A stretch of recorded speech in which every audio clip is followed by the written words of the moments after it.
What if a conversation could change your mind about yourself and about the world? What if a conversation could one day lead to a change in government policy? I'm Dr. Mark Halloran, and you're listening to Deep Trouble.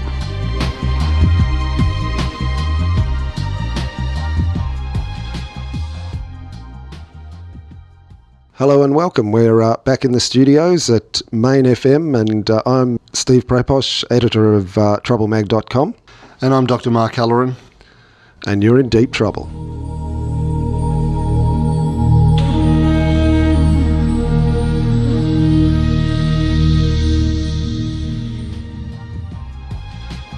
We've got Tim Costello this week. I'm really looking forward to getting into this interview, so let's go. Reverend Tim Costello AO is recognised as one of Australia's leading voices on social justice, leadership and ethics. He has spearheaded public debates on gambling, urban poverty, homelessness, reconciliation and substance abuse. For 13 years until October 2016, Tim was Chief Executive of World Vision Australia, placing the challenges of global poverty on the national agenda. In his current role as Chief Advocate, Tim continues to use his public profile to affect change. Reverend Tim Costello, I'm Dr. Mark Halloran, and this is Deep Trouble. I wanted to start off by talking about that you grew up in Blackburn and to talk about your memories of your parents. I know that your mother was a psychologist, and I'd read previously that she, as a working mother, that was unusual for that time, and that she was really important to your value system. I was wondering what your recollections of your father were. Dad was sort of, you'd say, different side of the tracks from Mum, so working class, Labor voting, Ascot Vale. His family loved the footy, the races, the punting, the betting. Dad, different to Mum in the sense that he was sort of a loving authoritarian. He was a strong disciplinarian, became a teacher, but you always knew he was unconditionally loving, very non-ambitious, non-climb the ladder sort of guy. You know, he was offered promotions often in school that might have seen him become a deputy principal, a principal. He loved the classroom, he loved teaching, and who was supportive, who was stimulating. He had a good mind. He was a very good teacher. So, and died last year or 2 years ago now at the age of 97. The morals and ethics that you have are an expression of your family values, a Baptist family. Yeah. Dad actually was baptised Catholic, but wanted to play cricket for this cricket team, which was Ascot Vale Presbyterian, and Mum came from a Presbyterian background. When they settled in the orchards and built their first home, carving it out of the orchards of Blackburn without a car, didn't get a car till I was 10. The only church really in walking distance was the Baptist church, so we all ended up Baptist. The practical consideration. Yeah. And so, you know, the fact we're Baptist is a testament to sport and to not having a motor car. Right. That's how it sort of worked. But those values, not very different to a lot of people, whether they were church-going or not, were hard work, save, a sense that we're blessed. Dad had come out of depression, economic depression and war, and always gave away 10% of his income to charity, even though he's only on a teacher's salary. That sense that he's blessed, that he was rich by his own standards, where, you know, his family had been, that he could give back. That was a key value that I learned from him. I get the sense that both you and your brother inherited your mother's ambition. I think that's true. I think both Peter and I certainly had a drive and an ambition and a sense of, let's see where the gifts, skills, abilities we've been blessed with can take us. I think that's true. And I think that probably owes a lot to Mum. You and your brother have taken different paths. So your brother's one of the longest-serving treasurers and most successful treasurers. Yep. I read a story about how you were offered a position in federal parliament and you refused it in case it meant that you'd be in direct opposition to your brother on certain issues. It seemed to me that there was a strong sense of family loyalty.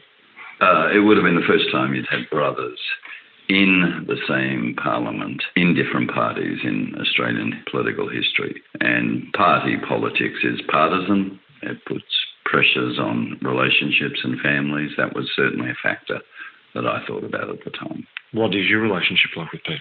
It's fine. We get on well. We've both got our own busy lives, but yeah. And look, at the time, my wife was perhaps more persuasive. I just finished being Mayor of St Kilda. We'd been sacked by Jeff Kennett, and he called you that leftist cleric. Yeah, he did. Absolutely did. Yeah, a troublesome priest. And that was in relation to gambling, which we'll talk about. As yeah, well as local democracy. Right. And local democracy. That's right. So I was initially thinking, yeah, maybe politics is for me. I enjoyed being mayor. My wife said, look, going to Canberra, family pressures, young kids, I don't think it's a good idea for us. So she was actually very influential in that decision. You're listening to Deep Trouble on 94.9 Main FM. Dr. Mark Halloran in conversation with the Reverend Tim Costello. I get the sense that she's been very important in terms of your, maybe your obviously personal life, but your career progression as well. We met at school. She was on the same train line. At 17, she was 16. So we were dating sort of off and on through our time at Monash Uni. She did education, I did law. And by the time we'd married, young, I was 24, she was 23. I read that you said that she has a different personality to you, really entirely, and you often see that, I think, in relationships, that you describe yourself as being loud, fairly forthright, and she is quite deep and thoughtful. Indeed, yeah. She's a much more private person. She's introvert. I'm an extrovert. I'm a bit more impulsive, and opposites often attract, and it can be a complementary strength. So she's not just wife and mother of my kids, but advisor and support, and a person whose wisdom I have always relied on. You both obviously share your Baptist faith. You've been a minister. She's been the minister's wife. Yeah, well, she actually did a theology degree too. So she never went and got ordained as a minister, but no, she's got a good mind after her education degree. So, yeah, we shared a lot of those same both beliefs and worldviews together. Yeah. What would you say the worldview is? The worldview, put simply, is rather than, and I think this is a faith position, whether you're atheist, agnostic, or a believer, you can choose to say we come from nothing and we die to nothing. And there's certain evidence for that, or you can choose to say, as I do, I came from something and I die into something. I came from someone and I die into someone. I don't think either can be proved. Either actually are a faith position. Yes. I find it much more plausible that there is a God, that we came from something and someone and die into something and someone. And what that worldview helps me do is say, it's not all about me. And it's not all about squeezing as much riches or pleasure into this life. It's actually about serving. It's about God, the public good, about others. That practically is the worldview I think we share.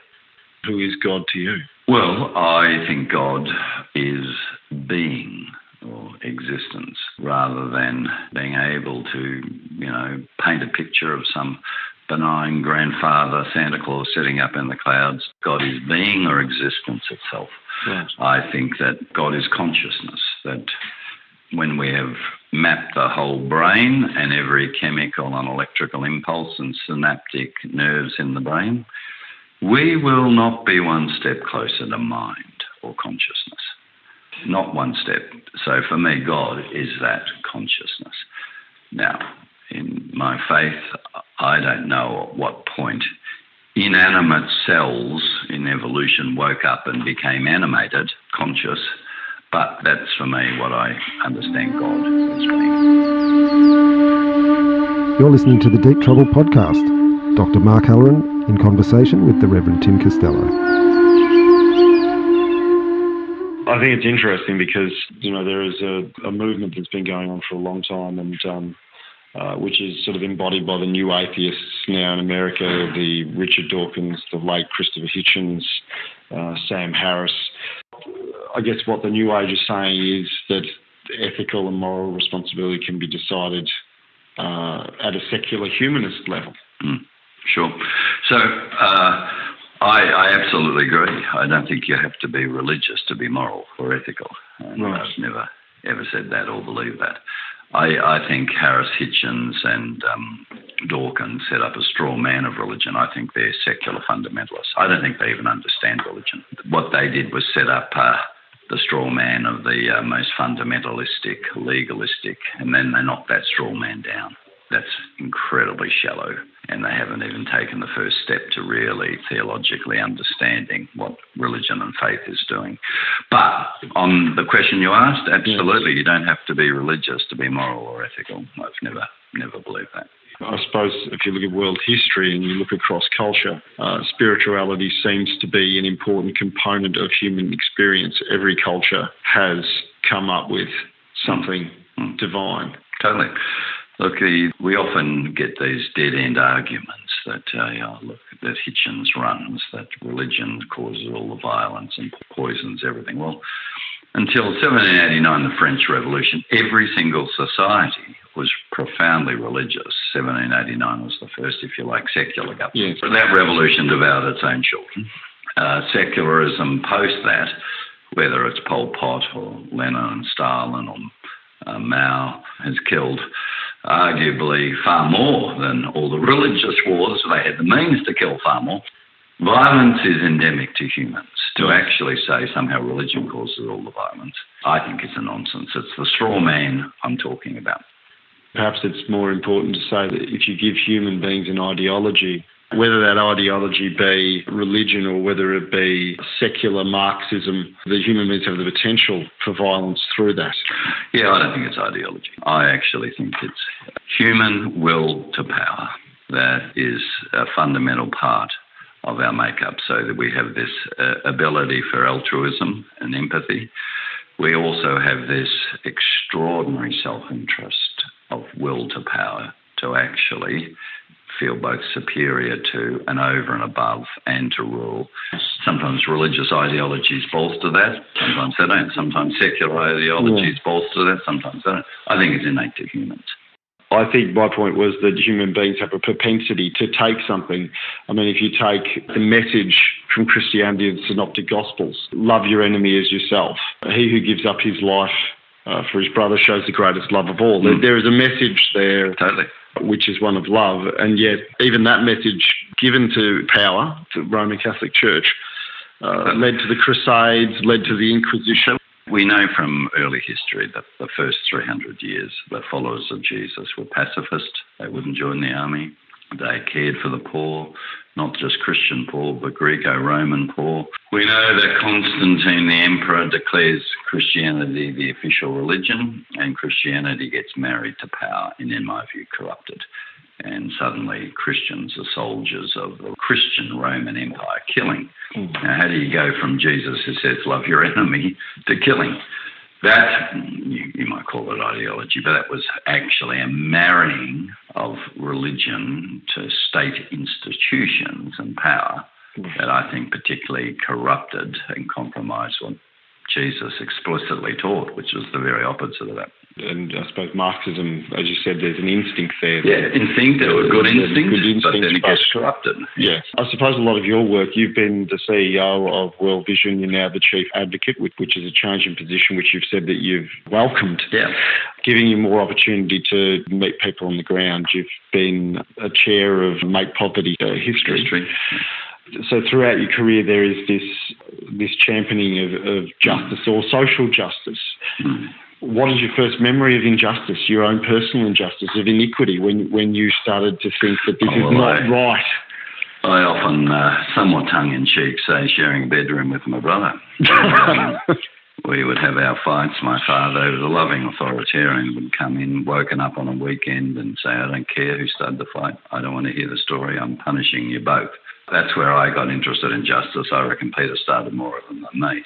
Yes. Maybe he didn't, but I think injustice starts very young. It starts with he's got a bigger piece of the pie than me at dinner time, out of which, that he must be more loved than me, or that's unfair. I think we, from a very early age, all humans have a pretty keen sense of it's not fair. You're listening to the Deep Trouble podcast. Dr. Mark Halloran in conversation with the Reverend Tim Costello. There is a bit of a debate between natural justice and social justice, and whether social justice is always just.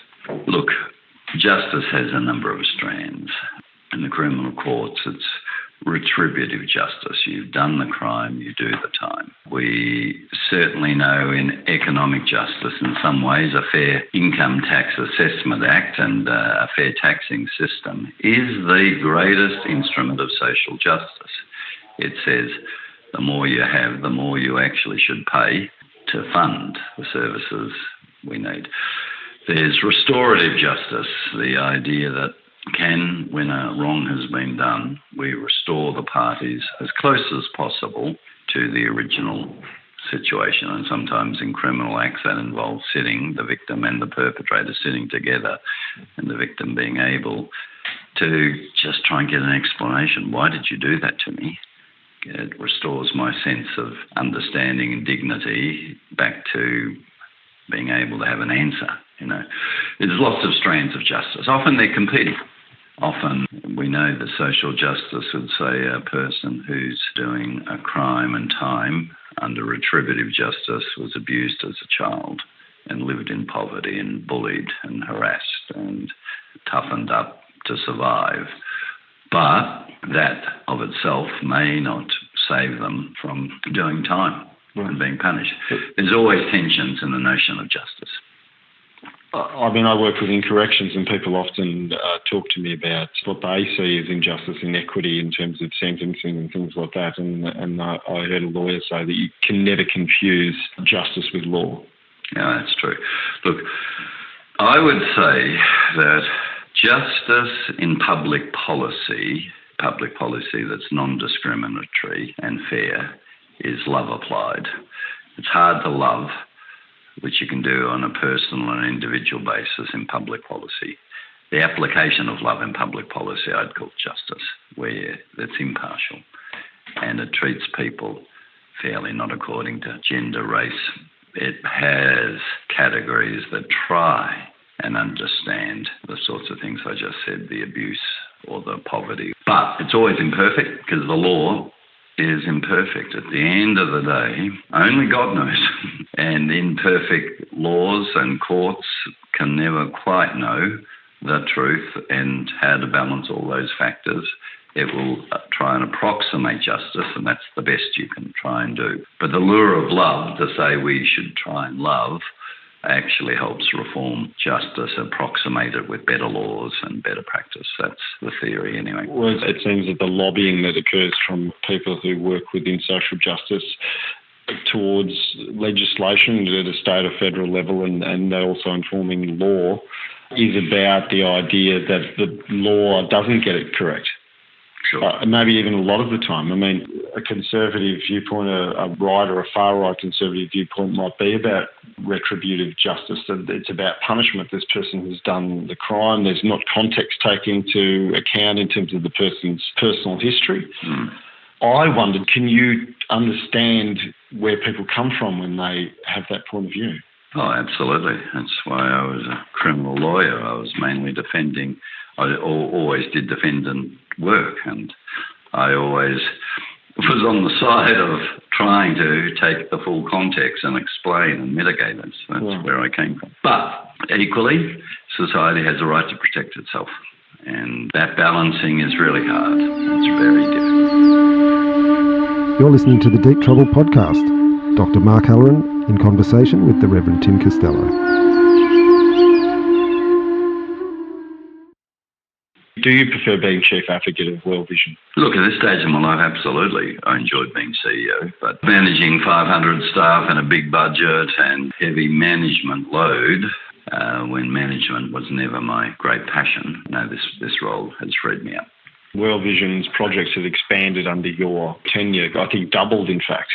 Yeah, they've significantly increased. I'm not sure what the figure is, and the need is still great. We've made some progress. Make Poverty History and Millennium Development Goals has seen a reduction by nearly half in the number of absolutely poor people in the world, and that's been great. And trade deals in China and its growth and India have contributed to that. So it's trade and aid. But right now the global rules, international rules system's under extraordinary stress. 65 million displaced people and conflict in so many places. Yemen, Syria, South Sudan that I've just come back from. And it's very hard to do development to protect children and give them what they need to reach their potential when there's conflict. So our work does need to grow to address that. You've dedicated your life to justice and to improving the world. Has it come at a personal cost? Has there been has it taken you away from your family and you've had to sacrifice? Totally. My family had made lots of sacrifices for me doing this. I'm not home each night, with the kids, and so there's certainly a cost. I would let my family speak for themselves, but I think they absolutely appreciate the fact that I was doing things I believe in for that better world, and my son started his own charity. The other son's a teacher. My daughter works in mental health. So look, there's costs emotionally. You see things you wish you'd never seen, from mass graves and tsunamis to civil wars to terrible stick figures with malnourished, distended stomachs. You see terrible things. So and you can't simply shut them out of your mind and turn off. But I've tried to live true to what I believe. That's an important part of what I wanted to talk about as well, which is my impression is that you've been at the forefront of a lot of humanitarian crises. You talked about the Rohingya Muslims, the 600,000 refugees who ended up at Cox's Bazar in Bangladesh, and you described that as one of the worst humanitarian crises you'd ever seen. Can you describe what you'd seen there? Nearly 1 million Rohingyas have been forcibly evicted from Myanmar. Many of the women raped, heard the stories. Many kids whose parents were killed. Most of their villages burnt down. And fleeing across into Bangladesh into utterly congested refugee camp, because Bangladesh is one of the most populated countries on earth, with nearly 100% humidity and 40-degree heat and black plastic at the shelters. So it's just like an oven, and no space, in terrible conditions. That made the Jordanian and Syrian and Lebanese refugee camps that I saw, which are really bad, with that Syrian war, look reasonable compared to what the hell of Cox's Bazar was. So I described it as like walking through the gates of hell when you go in there. Like Dante's Inferno, abandon all hope. Abandon all hope. No, I haven't seen things like that, but I did work with missionaries in Papua New Guinea in 2000 in a tiny little island called Manam Island, and I saw intense poverty. This is one of our closest neighbours. We're one of the richest countries in the world, and economically, in terms of mining and everything else, the resource has been taken advantage of. That's my feeling. I haven't your experience in terms of the things that you've seen. It's essentially a war zone. It had an effect on me, and there's a thing within psychology called acculturation, which is your inability to, particularly returning. It was very, very difficult for me to return to Australia and then to see how people go about their life. Like, it left me feeling very angry and upset. I still feel upset now sometimes thinking about it. Yeah. So I wonder how you cope with that. Yeah, look, I have to go. At the end of the day, this is where my faith helps me. I'm not the Messiah. I can do what I can. This is God's world. She hasn't given up on it. And stay focused on the little bit I can do. But there's no question that there's guilt when you get on a plane and come back, because at one level you're the hope for some of those people you've seen. Can you raise the profile on their needs, raise some dollars, help them, and you can leave. They can't. And you live with that contradiction all the time. I've only recently become a father, and I wasn't then, but I think it's the thing of seeing children. Totally. Well, we're the child-focused agency. We exist for children, and I say, look, the only job adults really have to do in the world is to protect children. And when we fail at that, we should feel disturbed and distressed. And the lottery of latitude, where some kids, by virtue of drawing last ticket, are born on a latitude where they are born into poverty. We don't choose the stage of life we're thrown up on. And yet here we won first ticket in that lottery, and they missed out. Do you think that is the difference in terms of mindset between people who feel the way that you do and people who don't realise that you're simply in the position you are through the chance of birth? Yeah, look, I think we tell a whole lot of stories to ourselves that I'm doing okay because I worked hard and I'm clever and I'm not lazy, and if they're poor, they must be lazy or dumb or deserve their lot. I think when you get out and see the lottery of latitude and get perspective, you don't believe those stories anymore.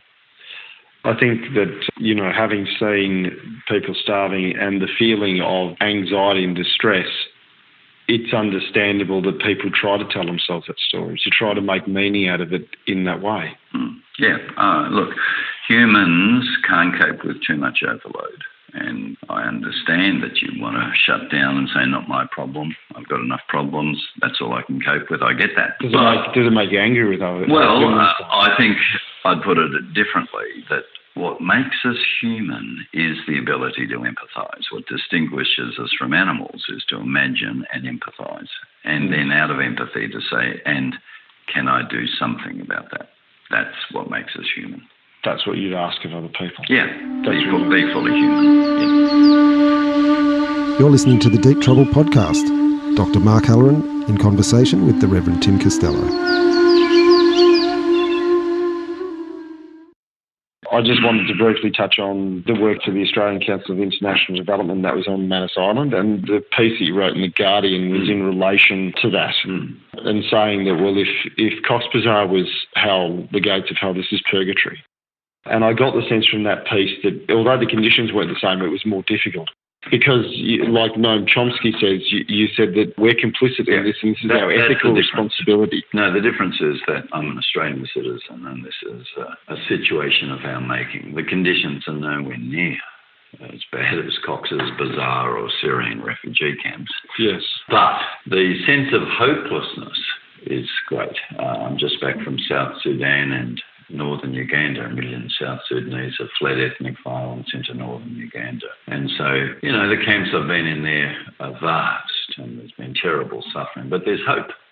On Manus Island, what really struck me was the lack of hope, that we've been forgotten, we've just been left to rot because we came one day or 1 month after an arbitrary date that said... Kevin Rudd's decision to say that this is...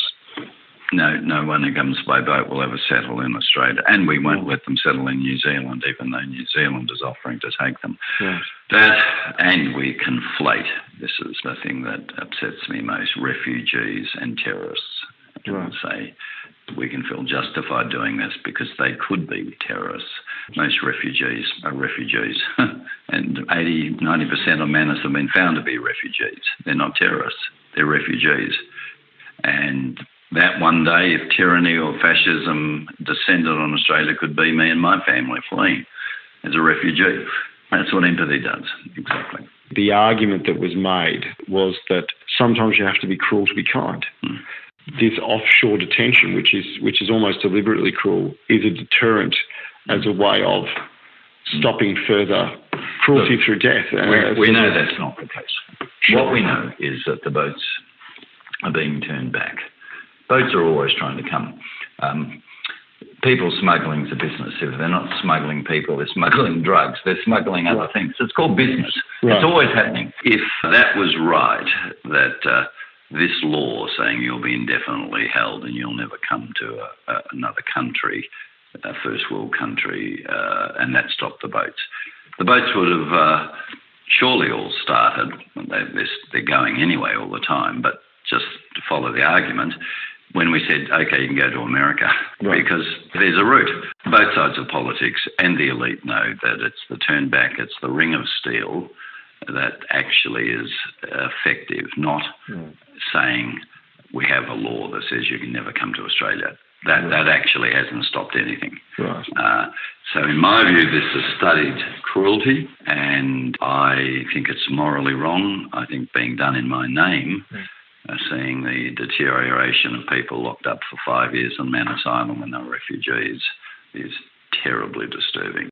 And I met a Rohingya up there on Manus at the very time where we've got an ABC appeal and government appeal to help the Rohingya because we're outraged. We've got Rohingya there we've locked up. It makes no sense. So that there is a hypocrisy there that would probably make you angry, is that there's international aid to Rohingya, but then we're detaining Rohingyans and other refugees against international law. Yeah, look, all of life is riddled with hypocrisy. I don't get angry because there's hypocrisy in me too. But sometimes when the hypocrisy is too blatant and contradictory, and it is not even serving the purpose, in this case, stopping all the boats by locking them up, I think we need to speak out against it. Do you think anger is an important emotion? I think anger at times can be used for good. I think anger is washing across both Australian culture far too strongly at the moment and the Western world. I think we've entered an age of loneliness, anxiety, anger, with social bonds dissolving, with people feeling free on social media to troll and say things they would never say face to face. I'm worried about excessive expression of anger as in some justifiable cause, particularly when people on social media are largely in echo chambers. They're only hearing the voice of people who share their prejudices and then getting angry. That worries me. Well, I suppose there's a whole thing around virtue signalling. Look, I think we are seeing a rapid retribalising going on. I applaud Donald Trump in the campaign for picking up the pain of the middle class and the Rust Belt in America. But what did he do with that pain? He said, effectively, I'll tell you why you're in pain. You're in pain because of Mexicans. We're going to build a wall. Because of Muslims. We're going to ban them. Because of blacks. Because of Chinese. When you connect people's pain to scapegoats, it's very dangerous in history. And you can be very angry, but you've actually chosen a scapegoat. And I see a lot of that going on. I think the Manus Island refugees are that. They're our scapegoats. Just for my own personal clarification, my understanding was, and I think it was from Gillian Triggs of the Human Rights Commission, was that the processing centres in Indonesia, Australia accepts pretty much every refugee by plane, and that we should increase those processing centres to give people the opportunity, but Tony Abbott halved the number of processing centres. Well, a regional processing centre still is the holy grail for us to act collectively together. We haven't achieved that. The truth is that Abbott did decrease the humanitarian intake, that people who come irregularly by plane and overstay are not treated the same way as people coming by boats. Now, I think it's a good thing to discourage people trying to come by boats. But we lose perspective. We just lose perspective in this. And, when I think of 1 million South Sudanese going into Uganda, and Uganda hasn't closed the border, and it's given them 30 by 30 metres land, and it says you can go to Ugandan schools and health clinics, poor as they are, and we're going to meltdown with a few boats. I think we've lost perspective. You're listening to the Deep Trouble podcast. Dr. Mark Halloran in conversation with the Reverend Tim Costello. I know that it's been said that Australia is a nation of gamblers. Why is this important to you? I think the social damage is very clear when you've got 20% of the world's pokies. I also think the political damage is very clear, that the power of that industry corrupts politics. When Gillard with Wilkie tried to have a very modest reform, it was with poker machines you'd lock in your losses, set the limits you want to, you set the limit voluntarily, you choose. That reform was profoundly defeated, ended up putting Peter Slipper in the chair as the Speaker of the House because of the power of this gambling industry. So whether it's donations to parties, the shaping of policies, I think the gaming industry can best be likened in this country to the power of the NRA, National Rifle Association in America. We look at Americans' blind spot on guns and say they're mad. Other nations look at our blind spot, particularly on pokies. So the $23 billion lost in gambling, about nearly $13 billion comes from pokies. We've got 20% of the world's pokies, and the rest of the world go, no wonder Australia has the highest losses per head of any nation in the world, $1,000 per capita per year. No, I didn't lose that, and you probably didn't. These are some of the poorest addicted people. The second nation is Singapore, and its losses are $600 per head. So we're not only first, but we're first by 40%. Right. And the corrupting power of that in terms of its impact on politics and its impact in social misery is, I think, why I'm part of the Alliance for Gaming Reform. I suppose there's a couple of things, which was one that the New South Wales gaming industry clubs and pubs and the casinos came out to play as well. They launched a campaign against Peter Garrett. Put a tremendous amount of pressure on him. Yep. They were trained by the NRA, so It's interesting you make that connection. Yep. Well, Garrett and I were to debate the clubs at the Rabbitohs Club, and the Australian Federal Police pulled us out of the meeting, couldn't guarantee our security, said it's too dangerous. That's how feral this group is. You describe it as a racket. It's a legalised racket to corrupt and compromise our processes. The Gillard-Wilkie reform, it seems as though Julia Gillard was dragged along for that because she had to secure an independent. The independent MP, Robert Oakeshott, in the documentary Kaching, says that the issue is not a case of lobbying state and federal governments, that the gambling industry isn't lobbying them, it's essentially embedded within them. That's right. No, look, in New South Wales, where 10% of the world's pokies are, clubs, hotels have basically run state politics forever. In my view, it's been rotten since the Rum Rebellion up there, because that's where the power and the embedding has been going on forever. Part of the reason's historical. The only two places in the world that had pokies in 1955 were Las Vegas and Sydney, New South Wales. So the power of the cultural capture, the political capture, the community capture up there. And what they call clubs, have 500-600 machines. They're not clubs, they're casinos. And everyone's sort of blind to it. It's the frog in the boiling water and just turning up the temperature gradually. And the shift, of course, from mechanical pokies, where you could only put in a few coins and have a few losses, to digital pokies, where you can load up $7,500 in one go, is the shift from a ball and musket rifle under the Second Amendment in America when it was written to semi-automatic weapons. That's the shift that's gone on. Right. Recently, we've had the decision for the Blackburn Associates case against Morris Blackburn, solicitors, and Shonica Guy. We lost that case. Crown and Aristocrat won it. But if you look at all the tobacco cases, they lost all the first ones. It's just the beginning of what will continue and where will continue. This is the first step in terms of making public health policy change. Totally. Absolutely. Right.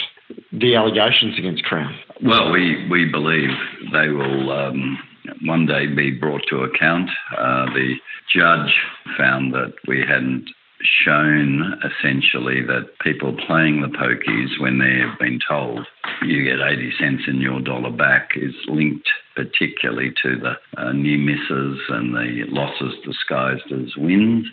We think with greater evidence and witnesses, if there was another case, we could demonstrate that. Right. So this is a test case, essentially. Yeah, that's right. That's right. From what I've learned about the machines, my feeling is that they don't even constitute gambling anymore. Well, we certainly know from Kaching and Neil Lawrence, the late Neil Lawrence's work with brain scans and going off to Cambridge, that dopamine release playing hits the pleasure centre with the force of cocaine or ice. We know there's a profound addictive element here. It's the reason why poker machines are the only thing on the Bible for mental health, the DSM manual, that's an addictive product which isn't a substance. Everything else you smoke, inject, swallow a pill, drink, We know they're highly, highly addictive. The machine is built for addiction. That's what we know. So blaming individuals and saying you're pathetic and you didn't have to gamble and you should have left earlier, sure, always personal responsibility, but it's the wrong emphasis. They're built for addiction. So that's a concerted public relations campaign, the personal responsibility one. Yeah, so the industry and state governments love to say, oh, look, 99% of people gamble responsibly. There's a few people, let us down. You could never really regulate that. Well, it's less than 25% of people who play the pokies. And according to the Productivity Commission figures, 50 cents in a dollar going through the pokies machine comes from an addict who, by definition, is addicted and doesn't have free will. And their personal responsibility is overridden by addiction. So this argument of the industry and state governments is a bit of nonsense. Well, I think the argument within the documentary is essentially that state and federal governments are the biggest addicts of all, because 8 to 10% of revenue comes from the gambling industry.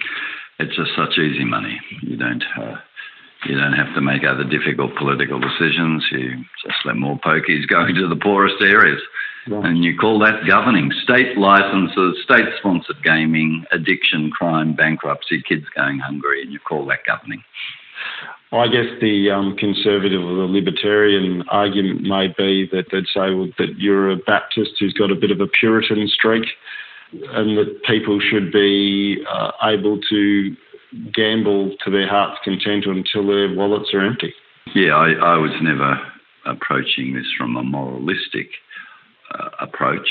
I approached this issue as a lawyer when a woman came to see me up on defrauding her employer of $60,000. She'd had a good marriage. She didn't have addictions, didn't smoke, drink, had a business that she'd lost, got a new employer and stolen to feed her pokies habit. And I just remember thinking as I represented her, how does a person who's been law-abiding end up in jail? She got 4 years jail. How is that possible? That's what started me looking at these, not a moralistic campaign to get rid of all gambling in Australia at all. The point that you do emphasise, though, and the point that seems important to you is the transfer of wealth. So that the fact that it's targeted towards that the venues, the largest number of venues and the largest number of machines are in the poorest postcodes. And these are the postcodes that then are afflicted by family violence, crime, drug and alcohol issues. Yeah, absolutely. Look, it's at its simplest, a ruthless, relentless transfer of wealth from the poorest and the poorest postcodes to the pockets of the captains of gaming industry and state governments. And as a justice issue, I just feel that's wrong. So the last time we met, you said that your children had said to you, you've been debating a lot of these issues for many years. Are you going to come down the right? Are you going to be on the winning side? Yeah, Dad, have you, is there any cause you back that's ever won? World poverty, world peace, gaming. Do you need to win? A win would be nice. But look, ethics and integrity and how you live your life isn't based on the chances of succeeding. It's based on whether the position is right.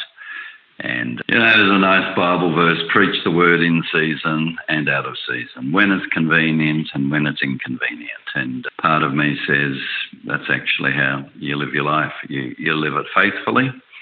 Living your life faithfully doesn't guarantee success. It'd be nice to come, but actually living it faithfully is the most important thing to do. We might leave it there. Great chatting to you. Thanks, Mark. Thank you, Tim Costello.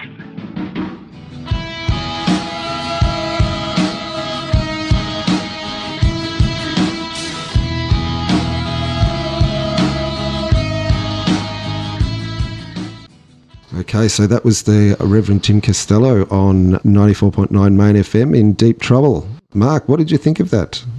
I thought it was an interesting interview. I learnt quite a lot in relation to refugee policy in Australia.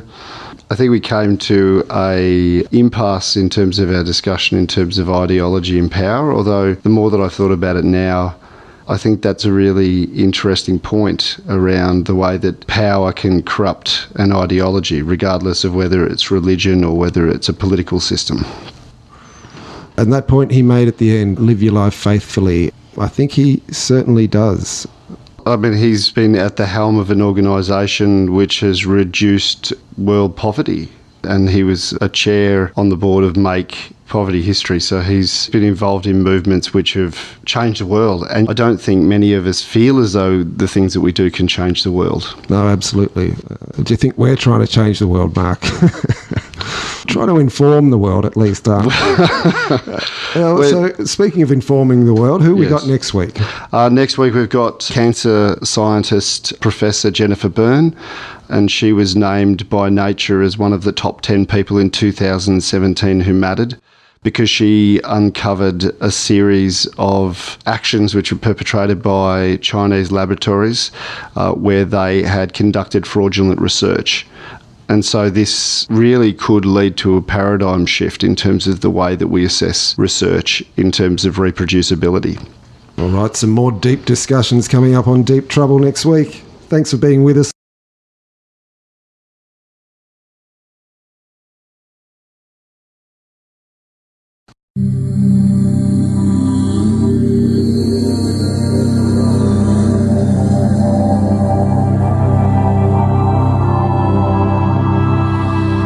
Deep Trouble is produced by Steve Charman in the studios of Main FM, Castlemaine.